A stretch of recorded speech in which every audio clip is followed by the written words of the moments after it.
Ibihe byiza nshuti bakunzi ba Kigali Manota TV ni kuri no munsi ni tariki 24 n'ukwezi kwa kabiri no mwaka wa 2019 turi hano mu karere ka Gasabo ni mu murenge wa Remera ahateraniye inteko yirwaga rw'urubyiruko zakudono kutusobanura twe turi hano mu rubyiruko tumugana n'urubyiruko mwaganije urubyiruko ko byinshi bitandukanye kose by'umwihariko nizihe ngamba mufite none urubyiruko twakunze kubona cyane ko ubushomeri bukomeze kuba bwinshi hano hanze muri mwaka wa 2019 ese hari zingamba mwarategura urubyiruko kugira ngo ubwo bushomeri bukomeze bugabanuke nkuko kenshi dushikariza.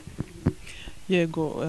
urakoze mu ngamba dufite muri RDB so no gushishikariza urubyiruko kuruganiriza kugira ibiganiro byinshi kubereka opportunities zihari mu gihugu kugira ngo muri ya gahunda yo kwihangira umurimo tubereke ibyo bashobora kwihangiramo umurimo bishobora kubafasha kuganira nabo ese igihe umuntu yihangiye umurimo akurikiza iki ni bande bamugira inama kubagira inama no guhura nabo kenshi kugira ngo babone ko ntago bagomba gutegereza ngo ngewe ndategereje ko umuntu ampa akazi ahubwo ngewe ntekereze ni gute ngewe nzahanga kakazi nzahanga wa murimo nanjye ahubwo ngatanga imirimo gutyo urubyiruko rukabona uwo ngo wahanze umurimo akabona akazi kandi agahana abandi akazi urundi urubyiruko akazi gutyo bwa bushomeri bukagenda burushaho kugabanuka. None se by'umwihariko wenda nk'ababandi bakitinya cyangwa se bagifite navuga ngo ntago baragira iyo mitekerezo yo kubahanga imirimo nihe nama mwabagira nk'abayobozi? Yego inama tubagira no gutinyuka kubona ko igihugu cyabo cy'u Rwanda nibo gihanze amaso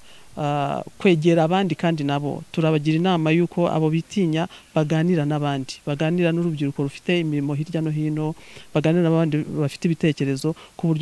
buryo nabo babaganiza bakababwira ati natwe kera twaritinyaga ariko nahereye ku kanaka nganira na mugenzi wanjye arantinyura gutyo bakagenda batinyuka buhoro buhoro ntago umuntu atinyuka umunsi wa mbere ntago wavuka nukura uhite utinyuka ariko iyo ugenda uganira n'abandi reba nk'iyi forum tuvuyemo urubyiruko rugenda ruboneraho rugira ibindi bitekerezo kwitinyuka rero bigenda bishira uko bagenda baza muri zo forum uko bagenda baganira na bagenzi babo natwe RDB tukagenda tubegera muri forum zitandukanye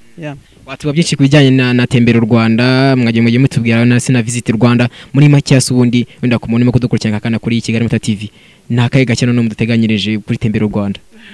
Tembera u Rwanda bihora ari bishyashya tembera u Rwanda bihora ari bishyashya mu bantu bajyayo kureba ni bande bagiyeyo nkamwe ngubu wajya kubona abatwahuriye hano ukabona mwishyize hamwe n'ubundi muradusanze muje muri tembera u Rwanda kandi ibintu bihora ari bishya uko